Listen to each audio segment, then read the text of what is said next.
Sébastien décide de mettre les choses au clair avec Marianne dans Demain nous appartient. En effet, lors du précédent épisode, il a tenté un rapprochement, en vain.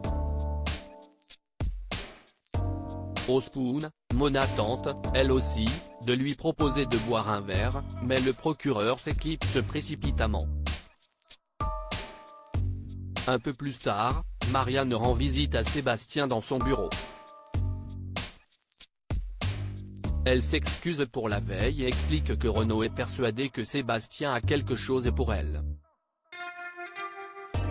Ni une, ni deux, le procureur en profite pour lui avouer son attirance.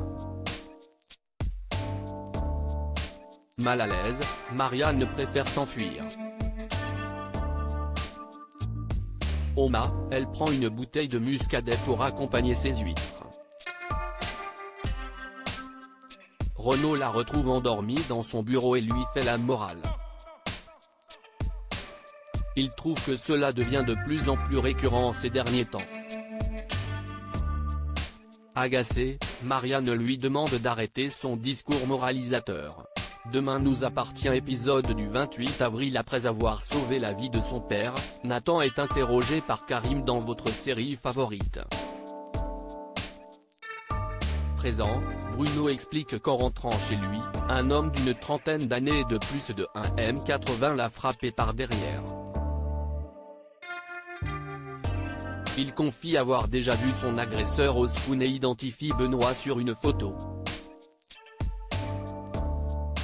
Pour Nathan, c'est forcément une erreur, mais Karim lui confirme qu'il est le principal suspect.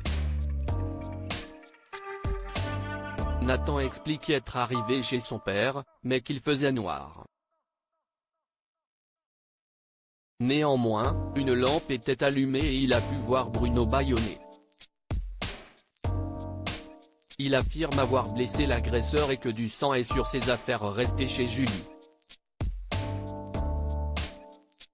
Sans attendre une seconde, Georges se rend chez Julie pour récupérer les vêtements de Nathan. Malheureusement, il est trop tard, Julie a tout lavé. Tout à coup, Georges repère des baskets appartenant à Nathan et trouve des traces de sang sur celles-ci. À quelques pas de là, Bruno remercie son fils de lui avoir sauvé la vie.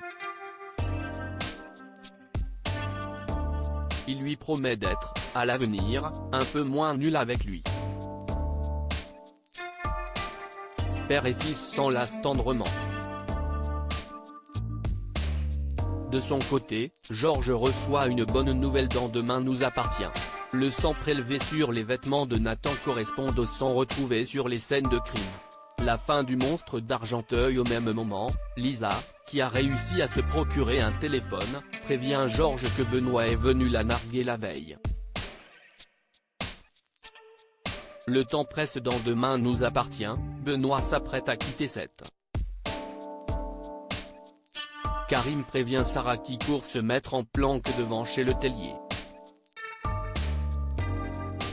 Elle l'aperçoit et l'interpelle aussitôt. Mais le monstre d'Argenteuil a plus d'un tour dans son sac. Il a payé un sans-abri pour porter ses vêtements et vivre chez lui. Georges et Karim retrouvent Lisa au parloir et lui indiquent qu'ils se sont fait piéger.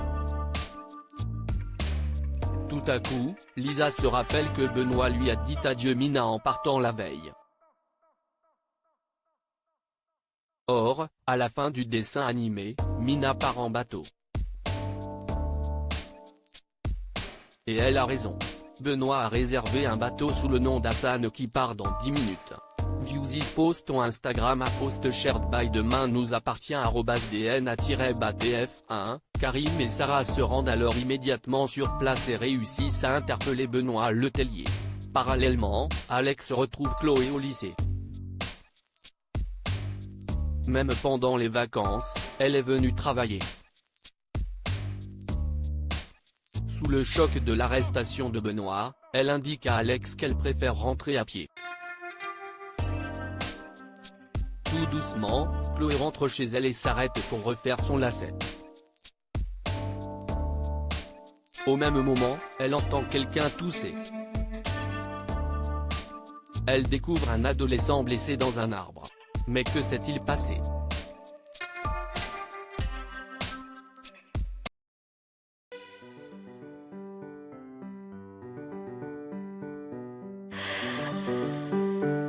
The